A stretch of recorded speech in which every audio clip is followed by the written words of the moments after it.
Good morning, everyone, and welcome to Testy Tuesday. Oh, yeah. And guess what? It's going to be from our Old Testament reading for this coming Sunday. Okay, and I know what you're going to do. You're going to say, the answer is Isaiah. Because I'm going to probably ask, what prophet did it come from? Hosea, Micah, Jeremiah, Isaiah. And remember, if you answer Isaiah, you're probably right. And that is it. And that's why I'm going to make the question a little bit different. But before we get to that, you all know I'm a huge football fan, and you know my team, right? It's because I grew up near Pittsburgh. What do you expect? But I also love the Buffalo Bills, which is why I was amongst the millions of people watching that game last night. And to see Damar Hamlin go down the way he did, it just struck a chord in all of us.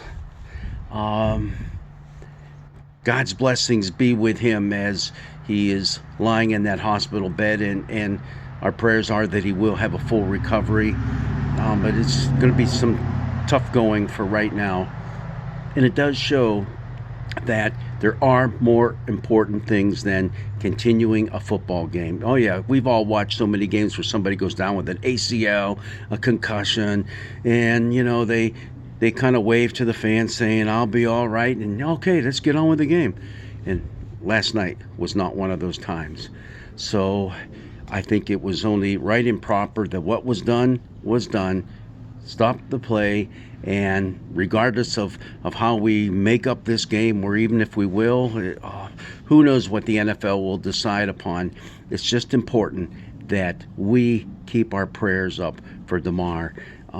If you have a chance to watch or listen to any sports networks, you'll see what an awesome individual he is, and just how much he means to the entire Buffalo Bills team, even though it's only his second year there.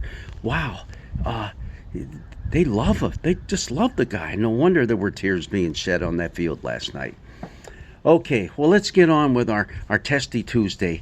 Yeah, it's going to involve the prophet Isaiah. I could say, okay, well, tell me, is it first, second, or third Isaiah? Which one of those three prophets are we talking about? Yeah, I know. You'll probably guess that it was second Isaiah, yeah, because a lot of what we talk about at this time of year comes from second Isaiah. But, okay, well, let's just get a little more specific then. All right, the prophet himself is giving a prophecy. It's in poetic form, comes from the 42nd chapter of Isaiah. So we're in 2nd Isaiah, Deutero-Isaiah is often called.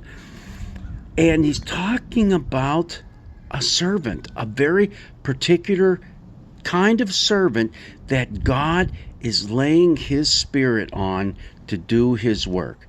Who is that servant? Is it the prophet himself, Isaiah? Is it the country, the people of Israel, or the faithful people amongst the people of Israel? Is it another individual such as Cyrus the Persian, who is in a bit going to be conquering the Babylonians and allowing the people to return to Jerusalem? Or is it someone else, and in particular, a coming Messiah, an unnamed Messiah? All right, so you tell me, who is this servant that's being talked about? Isaiah 42, verse 1. Here is my servant whom I uphold, my chosen, in whom my soul delights. Who is that servant? The answer is maybe all of the above.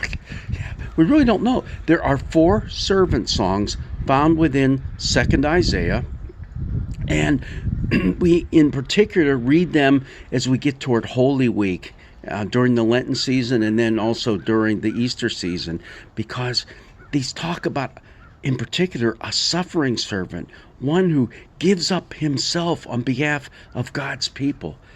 But here we only have maybe a hint of that happening. This is the first servant song. I read the first part, And let me continue to read that passage. I put my spirit upon him. He will bring forth justice to the nations. He will not cry or lift up his voice or make it heard in the street. A bruised reed he will not break, and a dimly burning wick he will not quench. He will faithfully bring forth justice. He will not grow faint or be crushed until he has established justice in the earth, and the coastlands wait for his teaching. Okay, this describes that servant. Now, as Christians, we look back, and we even have the gospel writer Matthew yanks this passage forward and says this is talking about the Messiah, who is Jesus. And you see Jesus all through this, and it does have a good description of him, but of this servant that God is bringing forth. It's one who is going to, first of all, bring justice to the nations. Justice, and that doesn't mean, he's going to beat down those who are bad and naughty and throw them in jail, and no, it's just he's going to make things right. He's going to put things right. And how does he do it? Not by yelling and screaming in a vengeful way, because he's not going to cry or lift up his voice. No, he's going to do it quietly. He's going to do it quietly. He's going to take care of those who have been injured. A bruised reed he won't break. He's going to fix it up. A dimly burning wick, he's not going to squash it. He's going to help it to burn brightly. All those things. And here's where we get the little hint that are things not going to go well for him? He will not grow faint or be crushed until he has established justice in the earth. So is that talking about the crucifixion? Hey, you can fit it in there if you want. And the coastlands wait for his teaching. Why the coastlands? Why not everybody? Well, the coastlands means everybody, because the view of the earth at the time was there's a mass of water that covers the earth. God separated the waters from the dry land. And the coastlands refer to the ends of the earth, all the edges, all the surrounding parts that surround this water. Okay, so you have the idea, all right? This servant is one whom God lays his spirit upon, one that God chooses, one who has his delight in him. And don't we have that going on in our gospel lesson for this coming Sunday, which is the baptism of Jesus? This is my son, my beloved. Yeah, it's there. It's there in the baptismal scenes that we have in our gospel readings. So we have it from Matthew this week. Take a good look at it, but take a good look at this Old Testament lesson. Again, it's Isaiah 42, verses 1 through 9.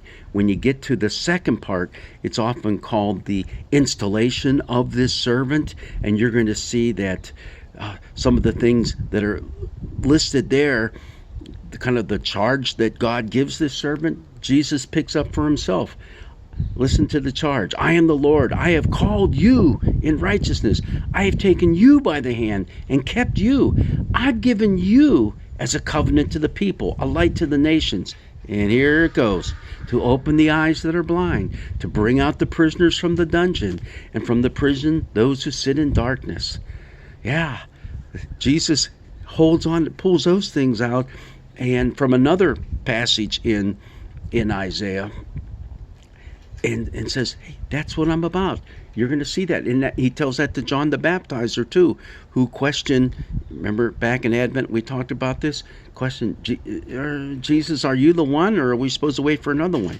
Hey, Jesus said, tell John's disciples, tell John, he's talking to John's disciples, said, tell John this, the eyes of the blind are open, the lame walk, the prisoners are set free, and the good news is being preached. Yeah, all those things fit into this passage from Isaiah. Well, God's blessings be with you. I'll take a look at it again. Isaiah, the 42nd chapter. This is the first servant song. There's 4 more coming that we'll get throughout the year. But for now, this one fits in wondrously as we talk about the baptism of Jesus in the Jordan. God's blessings be with you.